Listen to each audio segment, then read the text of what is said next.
Mukulembeze bw'eggwanga lino General Yoweri Kaguta Museveni Tibuhaburwa. Second meeting ekibiina ekya NRM mu meeting eno tegedde nti yaliko sipiika palamenti y'eggwanga Rebecca Alitwala Kadaga era nga mu kaseera kano ye deputy saba minister.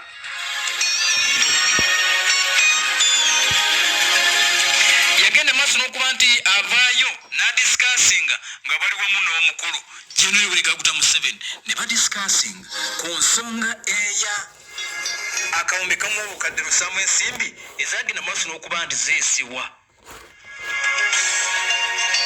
Yakyogerako wakati mu meeting oba twategedde nti mu meeting kyabaddemu mu kaseera kano atuuliriza omaka Theodore Ekikubo akyagezaako okulabika nti afuna emikono egisigaddeyo.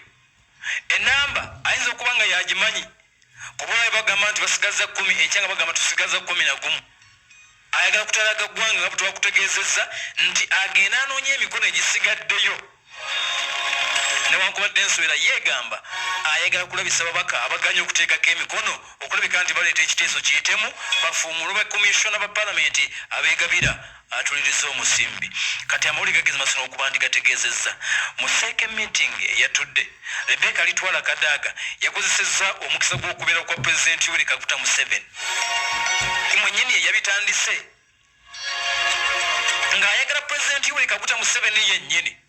Ensonga eno nti efuuse kalumanywera munda mu kibiina n'abamu ku babaka ba palamenti mu kibiina ekya NRM nga tebamanyi kyakkola tusayininga ne tusayininga abamu ne beeteggera ne bagamba tujja kukola nga ffe we twagala oba nga abalonzi baagala abalala ne bagamba tujja kulinda ekibiina kinaasalawo ki abalala nga bagezaako okugamba nti tujja kulinda Kabwejongera yennyini General Museveni asalawo ki naye mu byonna nti omukulu abadde akyasirise General Yoweri Kaguta Museveni ng'akyasirise ku nsonga za Honorable Matasi Mpuuga Nsamba ne bakomishoners abalala abasatu ba kibiina kya NRM. Omukulu yasinga okufuna ennyingi ow'ebitaano yafuna obukadde 5 wa kibiina kya National Unity Platform NUP. Mu meeting eyali sipiika Rebecca Alitwala Kadaga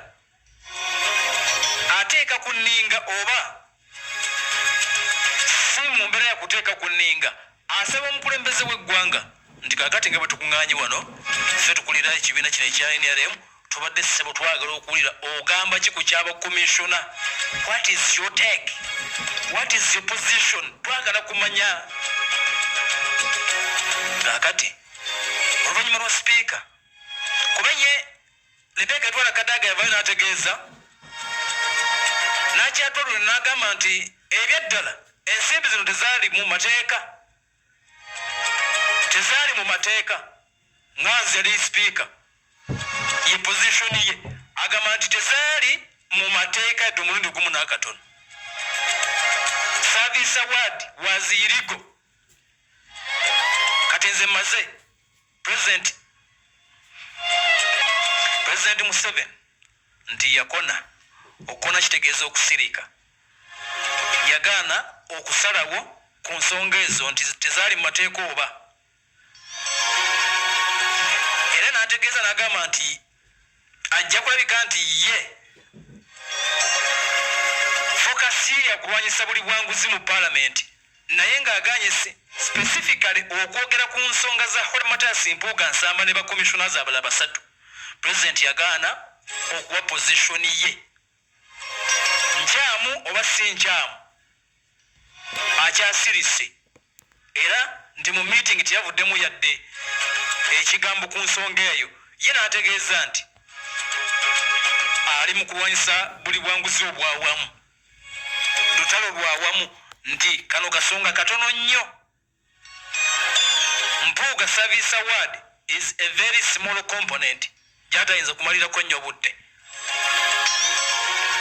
Naye nga ye eyali sipiika Rebecca Alitwala Kadaga yakigumizza mu meeting gye babaddemu n'agamba nti Service Award was illegal. Jjukira omukulembeze w'eggwanga era ndowooza yali Kololo yavaayo yali ayogera n'agamba nti temunteeka mu bintu bimwe by'abakomishona ebyo temubinteekamu yabigaana era nti akyaganya bikomentingako kyokka nga agamba nti fokasi ye yagenda masa kuba nti alwanyisa enguzi obuulyawo yawamu mu lukiiko olukulu olw'eggwanga beetonga ebigenda maaso n'okulabika nti bitambula. Twakomye okufuna update nga Ssekikubo asabye palamenti amafuta n'emmotoka atandika okutalaaga eggwanga agenda atambula wano na wali tulabe biki byagenda okuleka nti ajjayo agamba nti yeetaaga emikono agende maaso n'okuba nti aleeta motion eno ng'ejjudde bulungi. Tageti agamba twetaaga ababaka 200 newankubadde mu mateeka yeetaaga emikono 178 egy'ababaka naye agamba nti target yeetaaga 200. Kakati nanye kutegeeza nti gavumenti mu mbeera y'emu evuddeyo neewakana ebigambo bya sipiika n'egamba nti bye yayogedde ku buli bw'enguzi ffe tebitukwatako. Dr. Grace Baryomunsi minisita ow'amawulire n'okulungamya eggwanga avuddeyo n'ategeeza n'agamba nti sipiika Rebecca Sipiika Anita Amongo byayogedde ng'alirungo ku nsonga z'obuli bw'enguzi ebigambo ebyataputiddwa nga omukyalo ono bwawagira obuli bw'enguzi era nga agezaako obaolyawo okuba ekikopo n'okudifendinga omukyala gwe bayita Sisse Namujja omubaka omukyalo wa disitulikiti y'Erwengo bwe yategeeza n'agamba nti bajja musonyiwa taata kale akangavvulamukko naye mubeere bagumu nti ono ajja kusonyiyibwa era ajja kubeera mubaka wammwe paka forever and forever. Kakati ebigambo ebyo atuliriza tebyawulikise bulungi mu mikono gy'abamu. Gavumenti evuddeyo neyanukula negamba nti byayogedde bibye ffe tuli very committed akaseera kano nga buli omu bwakiraba okulwanyisa obuli bw'enguzi era okumanya tuli tumaliridde okulwanyisa obuli bw'enguzi. Mwalabe n'ababaka betwasoose okugema tetwasoose okukwata babaka ba kibiina kya NRM kale byayogedde sipiika yabyogedde nga ye NRM gavumenti emaliridde obaolyawo okulwanyisa enguzi mu kaseera kano. Kati enswera y'okutisa